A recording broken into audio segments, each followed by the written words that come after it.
Bonjour et bienvenue dans Réflexion naturopathique. Vous vous intéressez à la santé, aux médecines alternatives, vous cherchez à améliorer votre hygiène de vie, à acquérir les outils pour devenir acteur de votre santé, mais vous vous sentez parfois perdu au milieu des informations contradictoires que l'on trouve dans ce domaine. Alors bienvenue sur Réflexion naturopathique, le podcast qui apporte un éclairage nouveau et approfondi sur les questions de santé, de bien-être et de développement personnel. Bonjour, très heureux de vous retrouver sur ce nouveau podcast de Réflexion naturopathique. Aujourd'hui, je vais vous parler de la loi de l'accoutumance. Nous allons avoir une réflexion en essayant de comprendre comment nos habitudes de vie peuvent nous affaiblir progressivement sur le plan de la vitalité. Et nous allons voir que les malades ne sont pas toujours ceux que l'on croit.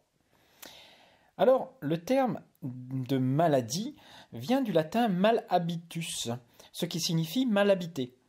Être malade serait comme être mal habité donc par des molécules toxiques, des déchets ou sur un autre plan plus émotionnel par des émotions toxiques. Dans une approche globale de la santé, on intègre la dimension psycho-émotionnelle et spirituelle de la santé. Donc cette définition rejoint à la fois celle des naturopathes, pour laquelle la maladie est liée à un encrassement des humeurs, des liquides du corps, le sang, la lymphe, les liquides extra et intracellulaires, et celle aussi des adeptes de la psychobiologie pour qui la maladie est associée à un conflit interne, une émotion non libérée. Alors, pour les naturopathes, la maladie se manifesterait parce que nos capacités d'élimination, donc des toxines ou de surcharge émotionnelle, sont dépassées. Notre organisme réagit alors en mobilisant certaines ressources pour maintenir son équilibre, en créant même parfois du symptôme. C'est ce qui faisait dire à Carl Gustav Jung que la maladie est l'effort que fait le corps pour guérir. Alors la maladie serait la manifestation donc d'une tentative de notre organisme pour retrouver son équilibre. Alors j'ai déjà abordé toutes ces notions dans des précédentes vidéos, mais regardons d'un peu plus près cette définition de la maladie. Elle montre qu'il est tout à fait normal de tousser lorsque de la fumée pénètre dans nos poumons. Ça s'appelle une réaction de défense. Il est aussi salutaire de vomir ou d'avoir une diarrhée suite à l'ingestion d'un aliment toxique ou alors d'avoir subi une contrariété ressentie comme indigeste sur le plan donc psychologique. Dans ces situations, est-ce que vous diriez que la diarrhée serait une anomalie ou une réaction inadaptée ? Bien sûr que non, la réaction vous paraît logique, une réaction d'élimination. Mais alors, comment se fait-il que l'homme moderne semble si bien habitué à un environnement toujours plus agressif ? Comment se fait-il que certaines personnes puissent fumer sans tousser, boire 1 litre d'alcool par jour et ne manifester aucune ivresse, ni augmentation des sécrétions enzymatiques de leur foie ? J'en ai connu, c'est assez spectaculaire. Leur niveau de gamma GT n'augmente pas, par exemple. Comment peut-on ingurgiter jusqu'à 3 hamburgers en un repas, plein de ketchup, de mayonnaise, associés à des frites, sans vomir, sans avoir de réaction digestive ? Comment peut-on aussi supporter de passer 1 heure dans une discothèque, alors ça c'était avant, quand elles étaient ouvertes, avec plus de 100 décibels et pendant des heures, sans réagir, sans être épuisé ? En réalité, les malades ne sont pas ce que l'on croit. Le fait de ne pas manifester de symptômes ou même d'inconfort dans de telles situations ne veut pas dire que nous sommes en bonne santé ou même bien adaptés. C'est même cela qui devrait être inquiétant, c'est de ne pas réagir. S'habituer à ce qui est à l'origine une agression pour le corps n'est pas un signe de bonne santé ni même d'adaptation positive. Alors il est vrai qu'avec le temps et l'accumulation progressive de petites habitudes toxiques, qui viennent progressivement s'accumuler tout au long de notre vie, nous noyons nos instincts vitaux et nous diminuons ainsi nos capacités réactionnelles et donc nous perdons ainsi de l'énergie vitale, une capacité à réagir face à un environnement agressif. Nous ne réagissons donc plus comme avant, comme lorsque nous étions, on va dire, vierges de toute agression. Je me suis toujours demandé d'ailleurs comment on pouvait vivre dans une mégalopole comme Mexico, Le Caire, New York, ou même au cœur d'une grande ville. Lorsque je passe plus d'une demi-heure, 1 heure au centre-ville, pour moi, qui est habitué à la quiétude, la tranquillité, aux odeurs de la campagne vosgienne, ces heures passées dans ces milieux très agressifs, ce centre-ville, devient un véritable calvaire. Alors, si on se sent bien dans une société qui crée des carences, des agressions répétées, qui nous soumet à des agressions donc continues, comme le bruit, les lumières artificielles, la pollution, la malbouffe, les pressions psychologiques, c'est que l'on est sans doute aussi malade qu'elle. Donnez à un enfant une goutte d'alcool, un carré de chocolat noir, ou faites-lui respirer une bouffée de cigarette, il réagira vivement en évacuant ces molécules toxiques. Donnez-lui un café et observez l'excitation produite par la caféine. Ce ne sera plus du tout le cas 15-20 ans après s'il s'est progressivement accoutumé à ces drogues. On commence avec des molécules alcaloïdes de la même famille, type chocolat, coca, des médicaments, du café, puis on rajoute une goutte d'alcool, et progressivement, c'est des doses de plus en plus fortes auxquelles on s'habitue. Notre éducation diminue notre sensibilité. On dit qu'elle est insensibilisante, c'est-à-dire qu'elle diminue progressivement nos capacités à nous protéger au sens large du terme de ces agressions. On diminue l'immunité, qu'elle soit humorale, psychologique, sociale. Nous devenons plus tolérants aux toxiques, mais ça se fait au prix d'une baisse de notre vitalité. Avec les années, le cercle vicieux s'installe progressivement. Cercle vicieux que je vous décris maintenant. Première étape, mise en place d'une habitude toxique. Par exemple, on commence à fumer, c'est difficile au début, mais progressivement, on a une baisse de l'immunité, un abaissement des seuils réactionnels à cette fumée.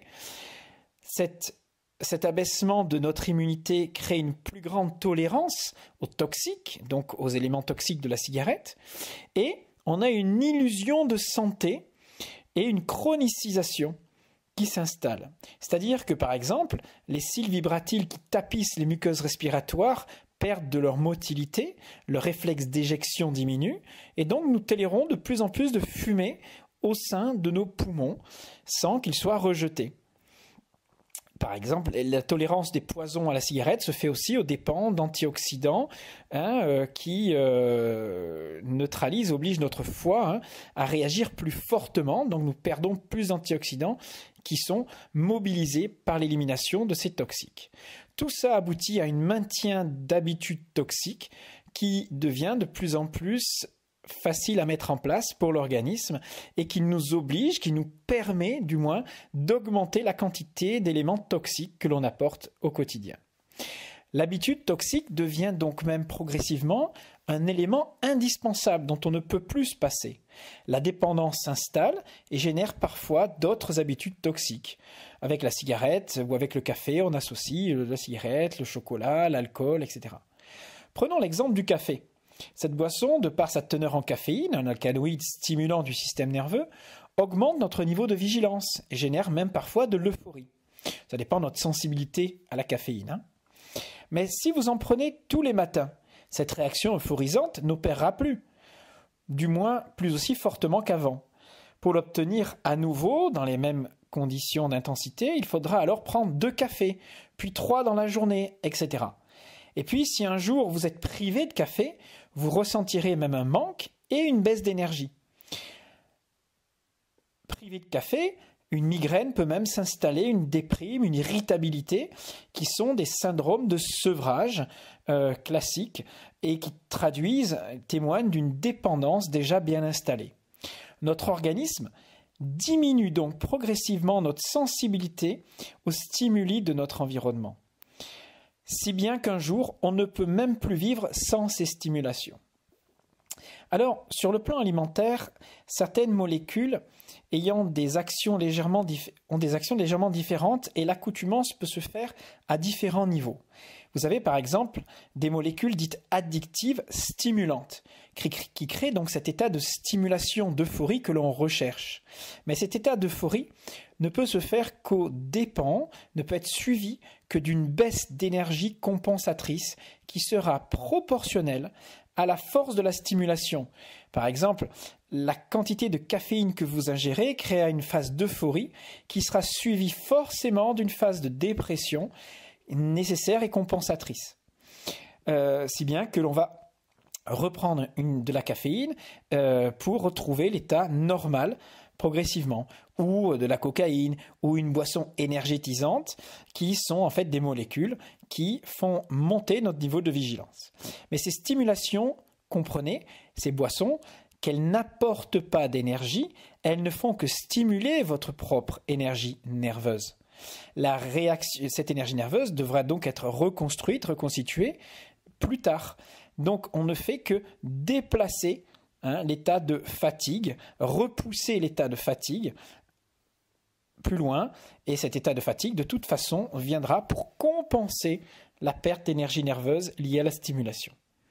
Donc attention, ne pas confondre une stimulation qui est une illusion de bien-être, de vigilance plus élevée, mais qui sera de toute façon compensée par une perte d'énergie nécessaire à la restructuration du système nerveux. Cette accoutumance à ces molécules qui stimulent notre système nerveux va se produire sur le plan métabolique, c'est-à-dire que votre organisme va devoir éliminer ensuite les déchets, les molécules résiduelles de ces drogues, de ces stimulants. Pour cela, c'est le foie qui va être mobilisé, et ce foie va mobiliser des éléments nutritionnels de l'organisme, surtout des antioxydants, qui vont intervenir dans la détoxification du foie. Donc, ces stimulants vont entraîner une carence en antioxydants, certains éléments nutritifs pour l'organisme, et mobilisent de l'énergie pour l'élimination. Donc c'est autant d'énergie perdue à terme. Cette accoutumance peut provenir aussi d'aliments qui ne provoquent pas directement d'euphorie, mais simplement qui vont agir sur certains neurotransmetteurs pour provoquer une sensation de bien-être. C'est le cas par exemple du sucre, qui est un nutriment tout à fait banal, mais qui provoque à certaines doses une sensation de bien-être que votre corps va réclamer et à des doses de plus en plus importantes. Il y a comme ça des aliments qui ont une palatance, qui ont une association en eux de nutriments, par exemple le mélange graisse-sucre, qui est très agréable et très recherché dans la nature, mais qui crée aussi une accoutumance, si bien qu'on va rechercher des doses de plus en plus importantes si l'on ne se méfie pas, si l'on se laisse entraîner par cette demande. L'accoutumance peut exister aussi à la quantité de nourriture. Notre corps est capable de s'adapter, d'augmenter la taille de l'estomac, des sécrétions digestives, du foie, pour tolérer des quantités de plus en plus importantes de nourriture qui vont être une demande nécessaire ensuite par l'organisme. Mais attention, plus la quantité de nourriture apportée est importante, plus l'énergie nécessaire à cette digestion sera importante, et donc vous perdez encore là de l'énergie nerveuse qui ne sera pas disponible pour les autres fonctions de l'organisme. C'est comme cela que progressivement notre corps apprend à tolérer plus de molécules toxiques, mais aussi plus de bruit, plus de pollution, plus de harcèlement moral ou de pression au travail. Mettez un vrai citadin au milieu d'une campagne silencieuse, c'est l'angoisse. Nous en sommes arrivés à tolérer l'intolérable et à ne plus supporter ce qui est le plus naturel, ou du moins la norme physiologique, du moins la norme de nos ancêtres. Seulement, n'oublions pas que cette insensibilisation se fait aux dépens d'une perte d'énergie nerveuse. Lorsque vous habitez par exemple près d'une gare, au bout de quelques jours, vous n'entendez plus les trains passer. Votre cerveau a fait son travail d'isolation sonore. Mais ce travail a un coût. Tout cela, répété sans cesse, est épuisant et contribue à une baisse de notre vitalité à terme. Revoyons donc notre définition de la santé. Les plus malades d'entre nous ne sont pas ceux qui ne réagissent plus aux habitudes de vie toxiques, aux agressions de leur environnement. L'absence de symptômes ne veut pas dire que vous êtes en bonne santé. Au contraire, la santé, c'est être capable de mobiliser ses ressources pour éviter de faire subir à l'organisme des agressions destructrices dans le temps. Du moins, de faire que ces habitudes destructrices, ou du moins qui entraînent une perte d'énergie, se chronicisent. Il vaut mieux une bonne réaction aiguë, courte, intense, qu'une faible réponse chronique et qui dure dans le temps. Pour cela, La rééducation à la vie saine imposera des changements d'habitude et des désaccoutumances qui nécessitent souvent une grande motivation. Mais quoi de plus motivant qu'un retour à la santé, à l'état de santé réel? Voilà ce petit mot que j'avais à vous dire sur la loi de l'accoutumance. Mais faites très attention aux petits détails de votre vie qui créent des accoutumances régulières. Et si vous n'arrivez pas à supprimer un élément de votre vie, c'est que vous êtes dépendant à cet élément-là et donc que vous privez votre corps d'une partie de liberté et sans doute d'une partie de son énergie vitale. Je vous invite donc à retrouver nos formations en naturopathie, en décodage biologique, en jeûne sur le site alsacenaturo.com. Merci à tous pour vos commentaires, ça fait toujours plaisir. Un petit encouragement avec un pouce, je prends, c'est toujours très agréable. Et si vous voulez vraiment me faire plaisir, alors vivez la naturopathie en créant de nouvelles habitudes qui iront pour vous vers plus de santé. Avant de renverser des montagnes, essayez simplement de faire de petits changements que vous voulez et qui incarnent ce que vous souhaitez pour le monde. Alors prenez soin de vous car personne ne le fera à votre place. C'était Jean-Brice Tivan, à très bientôt.